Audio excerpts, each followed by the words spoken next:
आज है 2 अक्टूबर 2023 दिन सोमवार। Welcome back to clean news UP. चलिए देखते हैं उत्तर प्रदेश की 25 फटाफट बड़ी खबरों को। इससे पहले आप न्यूज को कहां से देख रहे हैं हमें कमेंट में बताना बिल्कुल ना भूलें। साथ ही हमारे फेसबुक पेज को भी फॉलो करें। फेसबुक पेज का लिंक डिस्क्रिप्शन में दिया गया है।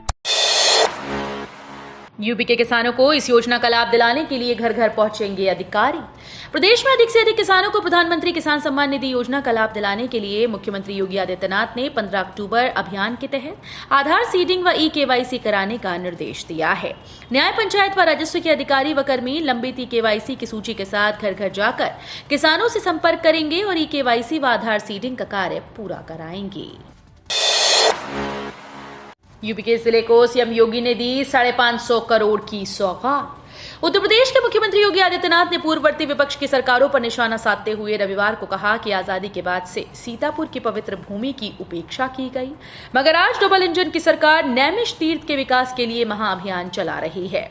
मुख्यमंत्री योगी आदित्यनाथ ने सीतापुर के विकास के लिए 550 करोड़ रुपए से अधिक की परियोजनाओं का लोकार्पण एवं शिलान्यास किया। रविवार को जारी एक आधिकारिक बयान के अनुसार उन्होंने 91 करोड़ रुपए की 29 परियोजनाओं का उद्घाटन किया और 460 करोड़ रुपए की 45 परियोजनाओं की आधारशिला रखी। सिंचाई के लिए नहीं होना पड़ेगा परेशान, बोरिंग के लिए मिलेगी 10,000 रुपए की सब्सिडी। उत्तर प्रदेश की योगी सरकार किसानों के लिए कई योजनाएं चलाती है। एक है फ्री बोरिंग योजना। इस योजना के तहत सूबे की सरकार किसानों को सिंचाई के लिए बोरिंग कराने पर 4,500 से लेकर 10,000 रुपए तक की सब्सिडी देती है, जिसमें लघु किसानों को 4,500, सीमांत किसानों को 6 और SC/ST समुदाय से ताल्लुक रखने वाले किसानों को 10,000 रुपए मिलते हैं। हालांकि किसानों को पंप सेट की व्यवस्था खुद करनी पड़ती है। इस योजना का लाभ उठाने के लिए किसान के पास न्यूनतम 0.2 हेक्टेयर का खेत होना आवश्यक है। अयोध्या की तरह नैमिषारण्य का भी विकास कराएगी यूपी सरकार। एक दिवसीय दौरे पर सीतापुर के नैमिषारण्य पहुंचे यूपी के मुख्यमंत्री योगी आदित्यनाथ ने बड़ी घोषणा की। सीएम योगी ने कहा कि अयोध्या की तर्ज पर नैमिषारण्य का विकास सरकार की प्राथमिकता है और नैमिष तीर्थ के विकास के लिए धन की कोई कमी नहीं।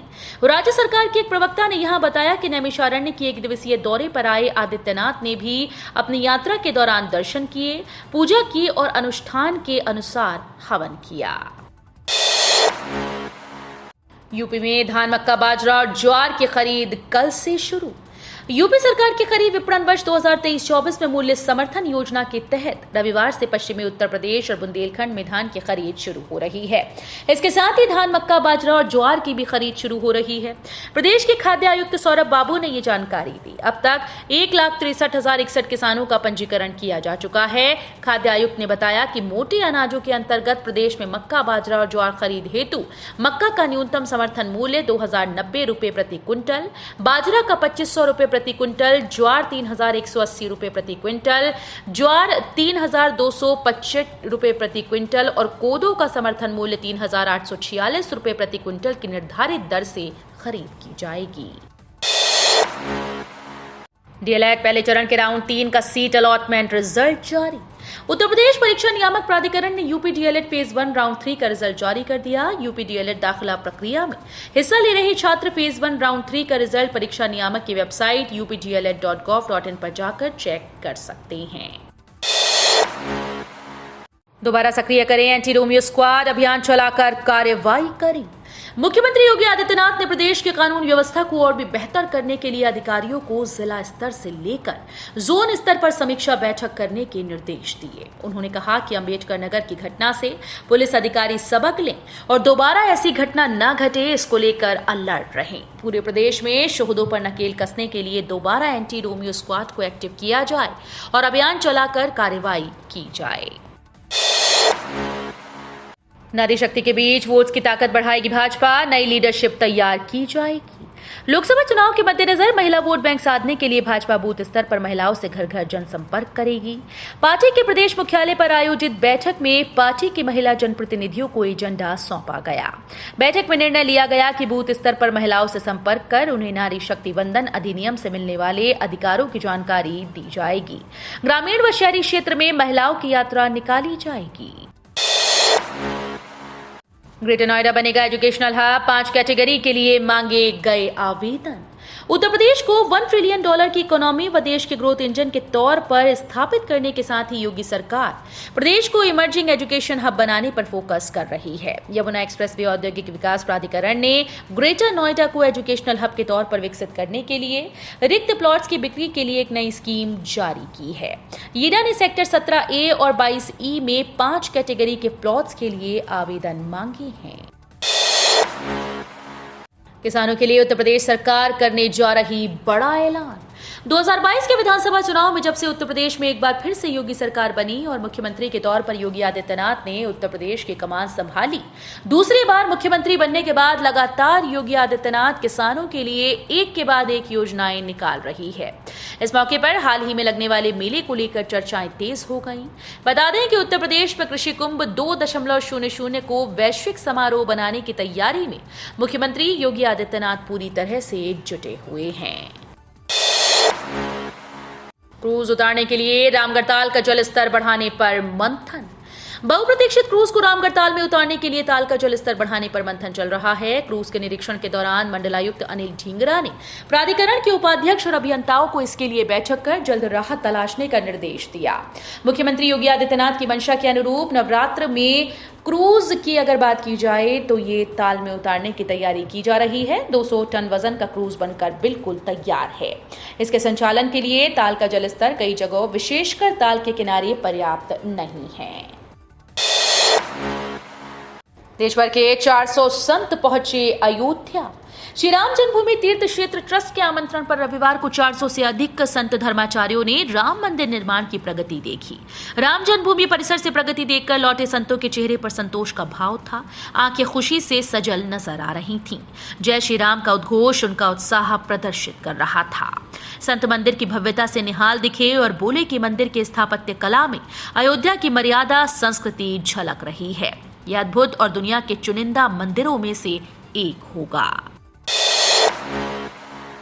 मायावती बोली, एनडीए और इंडिया से गठबंधन से दूरी बनाए रखेगी बसपा, अकेले लड़ेंगी लोकसभा चुनाव। बहुजन समाज पार्टी के राष्ट्रीय अध्यक्ष और पूर्व मुख्यमंत्री मायावती बोली कि बसपा एनडीए और इंडिया गठबंधन से दूरी बनाकर रखेगी।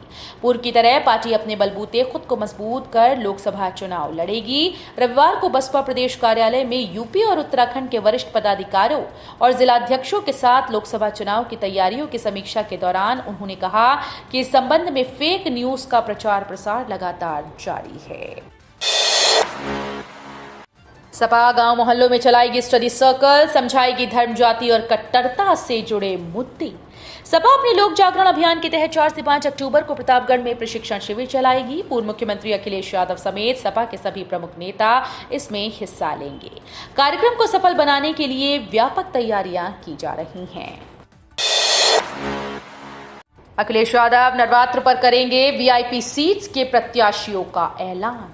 सपा अध्यक्ष अखिलेश यादव ने लखनऊ में आयोजित एक कार्यक्रम में कहा कि लोकसभा चुनाव 2024 के लिए वीआईपी सीट्स पर प्रत्याशियों का ऐलान नवरात्र पर किया जाएगा। उन्होंने कहा कि आने वाले चुनाव में केंद्र से भाजपा की विदाई तय है। उन्होंने कहा कि सच्चाई ये है कि बहुजन समाज जिस दल के साथ खड़ा हो जाता है उस दल की सत्ता बन जाती है। आज आंकड़े बताते हैं कि पिछड़े, दलित और खासकर अल्पसंख्यक मुसलमान हर जगह पीछे हैं। संभल मुरादाबाद मार्ग 5 अक्टूबर से 1 माह तक बंद करने की तैयारी। अंडरपास रोड की होगी मरम्मत। संभल अंडरपास के नीचे सड़क की मरम्मत करने के लिए एनएचएआई ने संभल मुरादाबाद मार्ग को 5 अक्टूबर से 4 नवंबर तक बंद करने का अनुरोध जिला पुलिस से किया। एनएचएआई ने मार्ग बनाने के लिए तैयारी पूरी कर ली है। पुलिस अधिकारियों का कहना है कि मार्ग बंद करने के मामले में रविवार को निर्णय लिया गया। एनएचएआई के अधिकारियों ने मुरादाबाद से संभल तक रोड के दोनों तरफ का यातायात बंद करने और मार्ग परिवर्तित करने के लिए जगह जगह बोर्ड लगा दिए हैं। प्रयागराज के म्यूजियम में फिर रखा गया सेंगोल, देखने के लिए जुट रही भारी भीड़। देश की राजधानी दिल्ली में बीते मई महीने में नए संसद भवन में प्रधानमंत्री मोदी ने सत्ता ट्रांसफर के प्रतीक सेंगोल को स्थापित किया था, जिसने लोगों को खूब आकर्षित किया। अब प्रयागराज के म्यूजियम में उसी सेंगोल की प्रतिकृति रखी गई, जिसे देखने के लिए लोगों की भारी भीड़ उमड़ रही है। इसको लेकर प्रयागराज संग्रहालय के निदेशक राजेश प्रसाद ने कहा कि सेंगोल की प्रतिकृति में सब कुछ समान है, चाहे वो आयाम हो या वजन।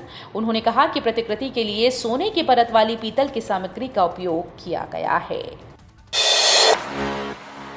बिहार की बसेस को अब गोरखपुर में नहीं मिलेगी एंट्री, नियम का उल्लंघन करने पर होगी कार्रवाई। बिहार कुशीनगर व पटरौना से आने वाली बसेस को कल से नंदानगर में रोका गया है। टीबी हॉस्पिटल के पास स्थित नगर निगम की भूमि को स्टैंड बनाया गया। बस को आने जाने में असुविधा न हो, इसके लिए नगर आयुक्त ने भूमि को समतल कराया है। यातायात पुलिस ने विश्वविद्यालय चौराहे पर खड़ी बसेस के संचालक और चालकों को इसकी जानकारी दी। मुख्तार अंसारी पर चला आयकर विभाग का डंडा, 1.5 करोड़ की संपत्ति अटैच की। आयकर विभाग ने माफिया मुख्तार अंसारी पर डंडा चलाते हुए उसकी 1.5 करोड़ की संपत्ति को अटैच कर लिया। ये संपत्ति लखनऊ के डालीबाग इलाके में स्थित है। इसके पहले गाजीपुर पुलिस भी इस संपत्ति को कुर्क कर चुकी थी। लखनऊ कैंट थाना क्षेत्र में हमले के मामले में माफिया मुख्तार अंसारी ने गवाह की गवाही न कराने की मांग की। आशंका जताई कि गवाह टूट सकता है।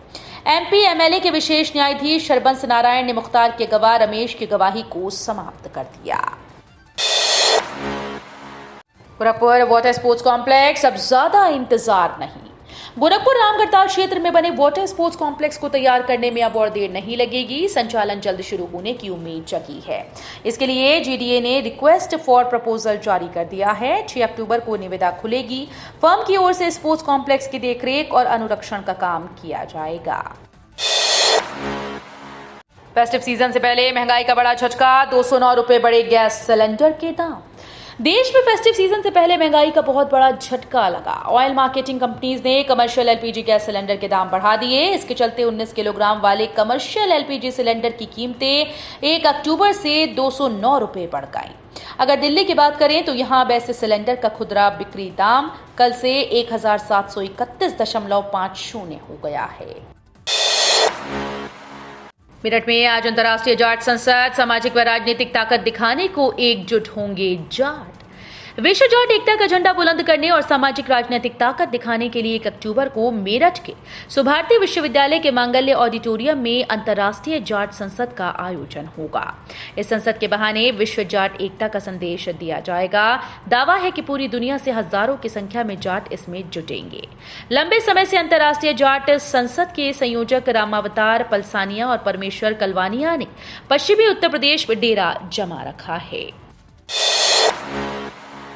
ये गलती ना करें वरना नहीं मिलेंगे 2000 रुपए। प्रधानमंत्री किसान सम्मान निधि योजना के तहत किसानों को 2-2 रुपए की 3 किश्तों के जरिए सालाना 6000 रुपए दिए जाते हैं।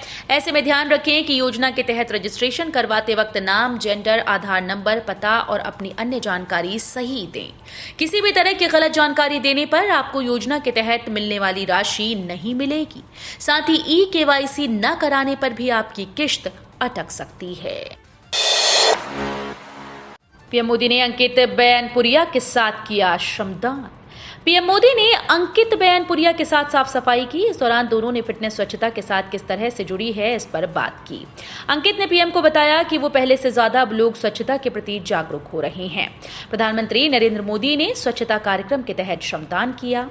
उनके साथ अंकित बैनपुरिया ने भी साफ सफाई की। इसका एक वीडियो पीएम ने अपने सोशल मीडिया अकाउंट पर साझा किया। रामलीला मैदान में पुरानी पेंशन बहाली के लिए प्रदर्शन, देश भर से जुटे शिक्षक कर्मचारी। कश्मीर से कन्याकुमारी और गुजरात से लेकर पूर्वोत्तर राज्यों के लाखों शिक्षक कर्मचारियों ने एनपीएस निजीकरण, भारत छोड़ो, पुरानी पेंशन बहाल करो, एनएमओपीएस जिंदाबाद, अटेवा जिंदाबाद के नारे लगाए। अलग राज्यों के कर्मचारियों ने अपने अपने अंदाज में सरकार से पुरानी पेंशन बहाली की मांग की।